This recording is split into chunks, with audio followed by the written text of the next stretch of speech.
Welcome to Founders Live Conversations. This is where we interview amazing entrepreneurs and a lot of times founders. But for you, please introduce yourself and tell us a little bit more about yourself and your position within the startup that you're working with. Right. So I work for Binocle, which is a startup here in Nana Bianca in Florence. And we do artificial intelligence, mainly for construction sites. So we develop these amazing models that help save lives, we like to believe. And my role within all of that, so I studied data science. And so right now I deal with that. I do have a role of a data science, but I also like, because we use cameras, I like the IoTs and all that edge and embedded systems. Yeah. So I started kind of get some knowledge about that too. So I'm a little bit everywhere. I also like to deal with the clients, and when you work for a startup, you need to do a little bit of everything. So yeah, that's why I'm here right now. Well, that's good, and we'll get into Barnacle and everything that you're doing. But as I understand, you're not the direct founder of the startup, but you are an entrepreneur, and what we really support and celebrate with Founders Live is entrepreneurship. Right. So what does the word entrepreneurship mean to you? A lot of things. It's so difficult to define, especially in a startup. First of all, you need to have those leadership, characteristics, but you also need a lot of empathy. You need a lot of patience. You need to know how to put people together, because sometimes you can have the right people from the point of view of like technical side that just don't fit into your team. So there is so much that you need to balance to be able to get that passion actually work, becomes a product or service, whatever your startup is doing.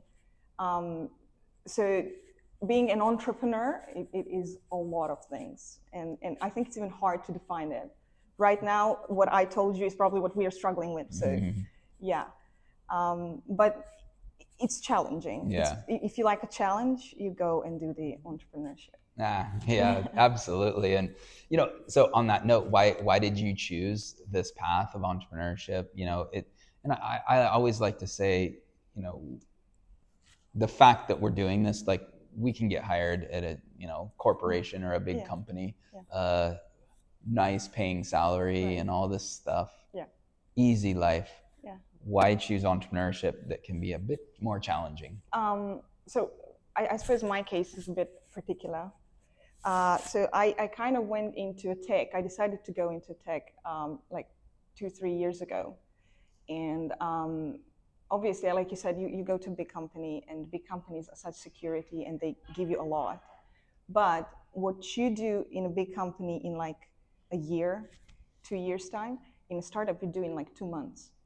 And for me, it was like, okay, let me go and learn like very fast, right?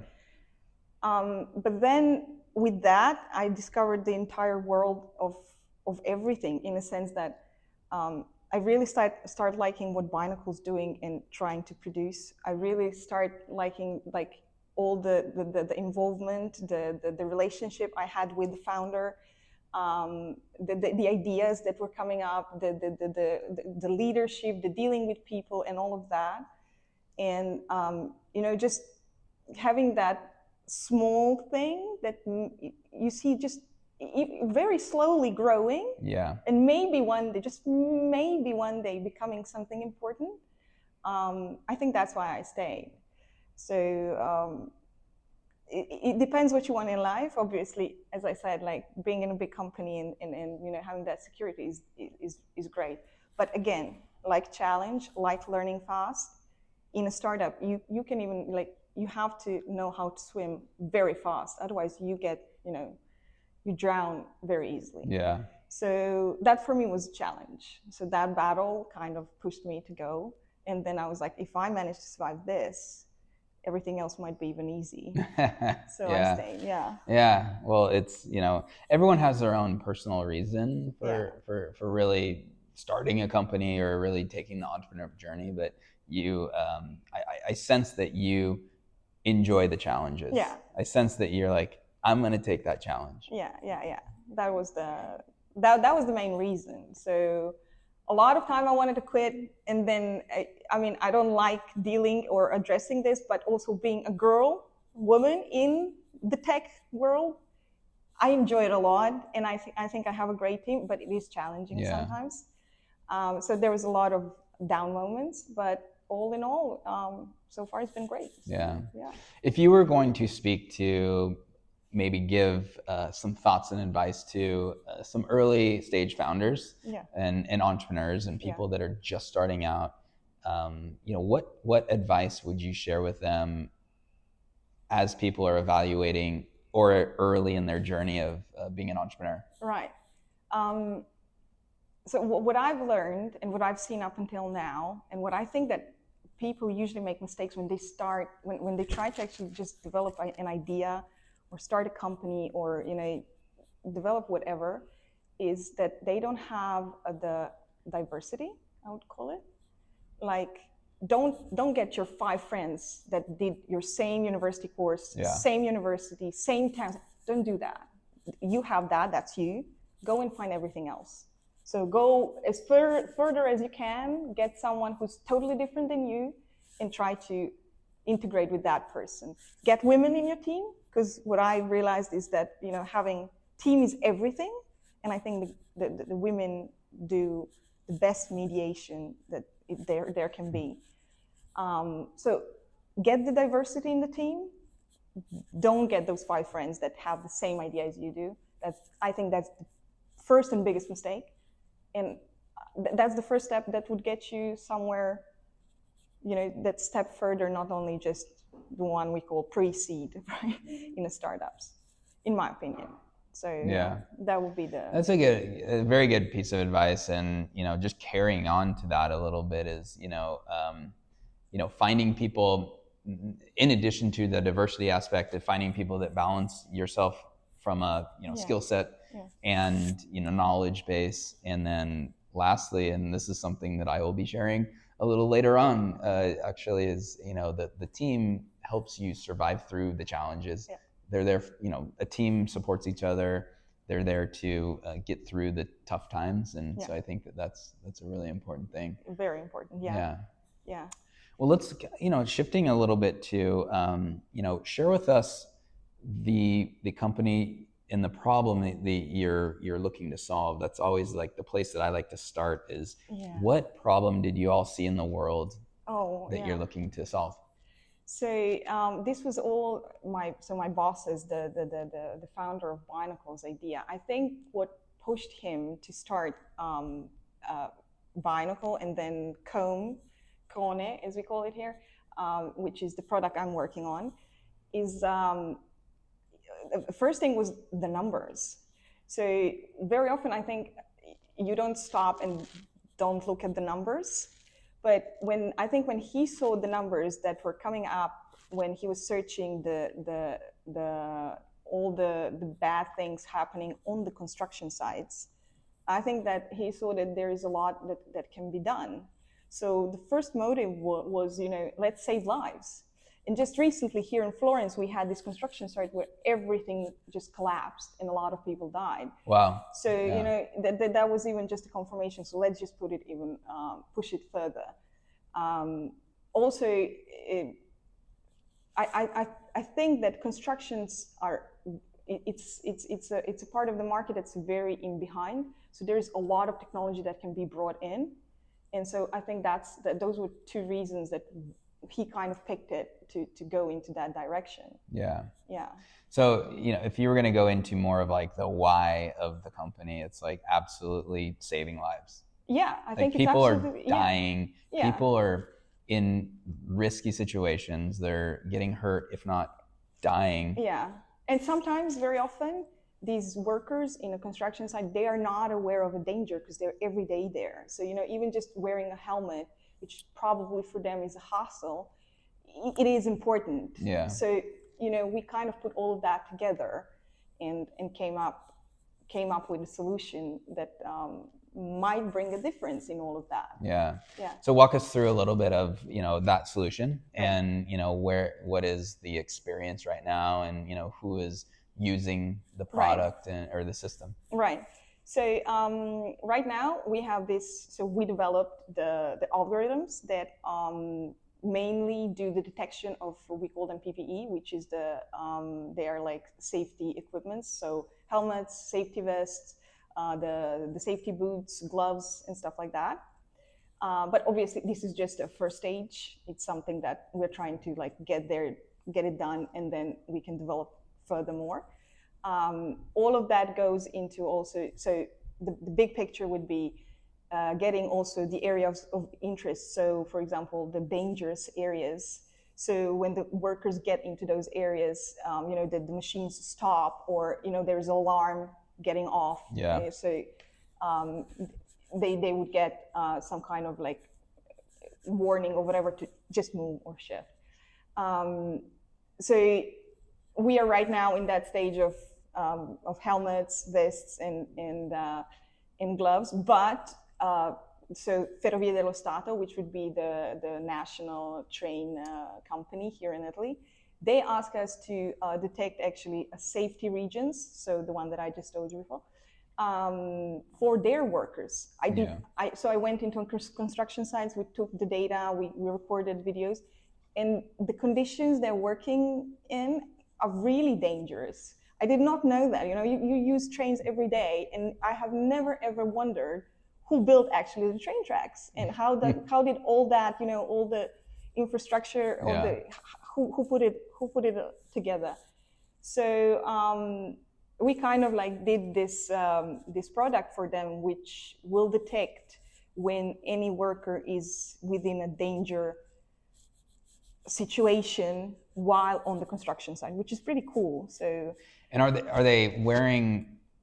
Is it an IoT thing? Like essentially, are they wearing something that is? Okay, talk to us about how they. So how we you know use that. computer vision. Okay. My favorite part of artificial intelligence. So what we do, we use cameras. We install cameras on the construction site with the region of interest that they tell us that is dangerous. So each worker that gets across that area, there is alarm going off. So we have this one. So the one with so when they're putting down the train tracks. So I didn't know, but there is like, it's entire process. So they have to close off the things. They work during the night. Sometimes there are very fast trains passing by and there are people working. So we kind of detected all these areas, and we just get the alarm go off when they're in danger. Yeah. And we also did another one. So while they're doing the train tracks, there's this huge machine that practically moves along and puts the bricks and the iron and stuff. And that machine is huge, very dangerous. So we again detected all the areas. So even when they go just with their hands, the alarm again goes off, and they get like warned. You might lose your hand or something, so just pull away. So yeah. Wow. But our main thing is we use cameras. Yeah. So yeah, nothing on them. They're not being distracted or haven't. This is really, really amazing.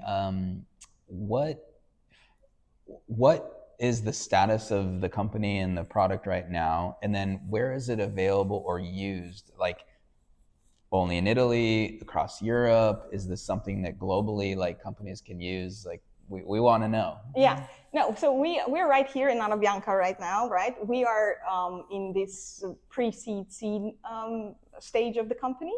So we are searching for fundings. Yep. My boss is pitching a lot and doing a lot of fundraising. So yeah, I think that we're not going to stop in Italy. Actually, Italy is a starting point, but I think that the entire idea was to be global. And then we obviously want to go very vertical, and our vertical part would be rather construction. We are right now in a railway, and I think we did it because the entire team loved it. We loved going on the construction side, getting the data. The people from railway company were great. But I think we're going to go more vertical on the construction. So yeah, anyone who's interesting are welcome to contact us. So yeah. Yeah, well, very good, very good. Let's go out a little, if you can, go 5 to 10 years out. Let's talk about vision of the computer vision of the cameras, but talk about vision of where you and the team really wants to take this. What type of world do they want to see with your solution, and especially bringing AI and all this stuff, right? So what does this look like in 10 years? Yeah, so I'm going to give you now a glimpse a little bit of what Binocle's lunches look like. First of all, I think that one thing that the entire team shares, and I think one thing that Mario, the CEO, picked us is the passion. So very often when we are at lunch, he goes and says, so we are a small team still. Pabla, so where do you want to take Binocle? And I always go, I want to be in England. I'm going to take Binocle to England.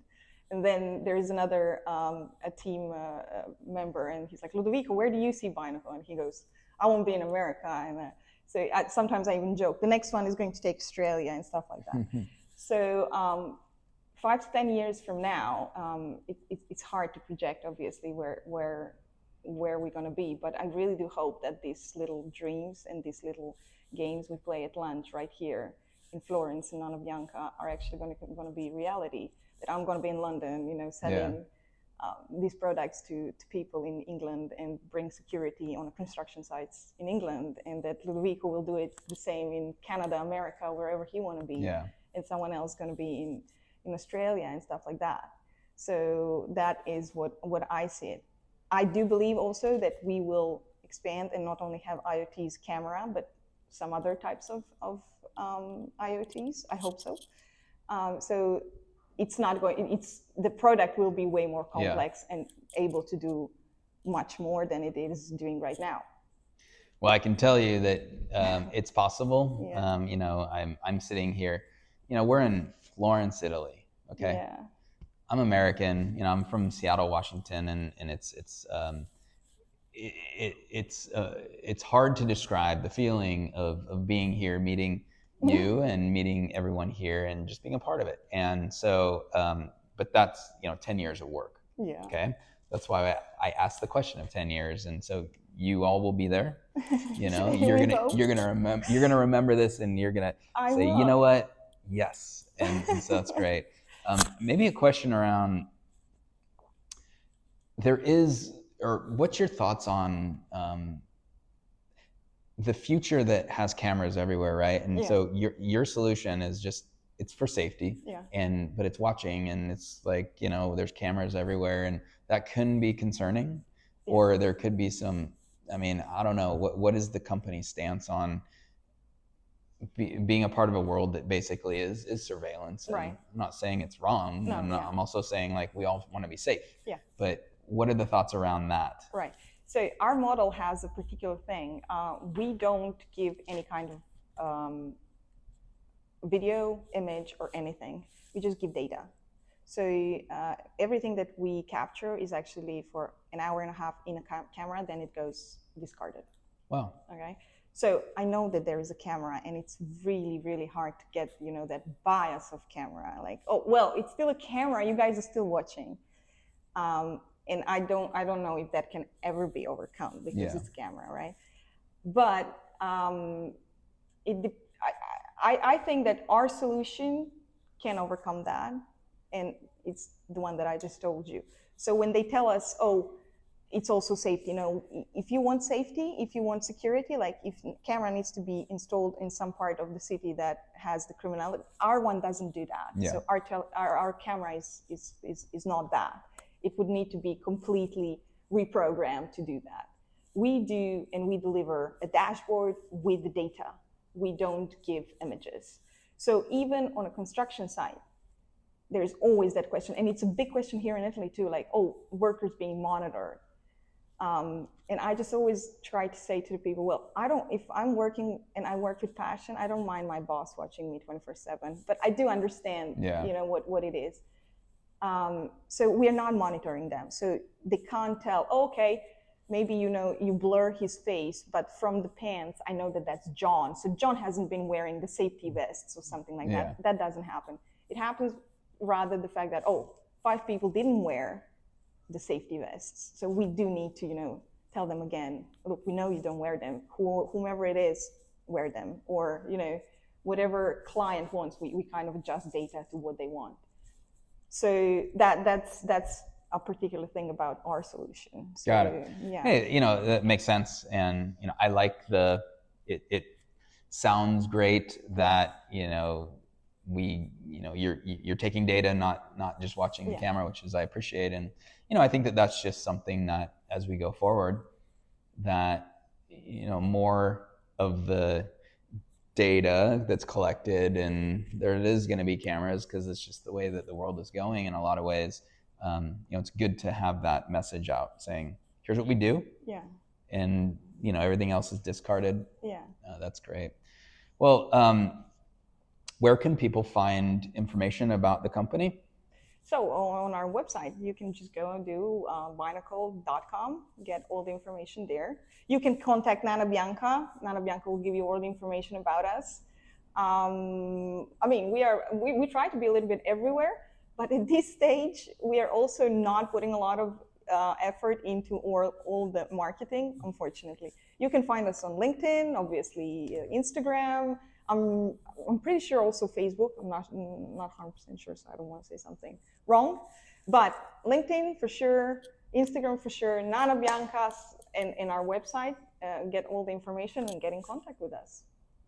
Well, Pabla, it's been a great conversation. Thank you for joining me. Thank you for inviting me. You're welcome. And, we thank Nana Bianca for just setting this all up. And, we're here in a nice little room. And it's been a nice weather today, even though not the best. But, yes, great day. So, well, thank you so much. Thank you. All right. Thanks.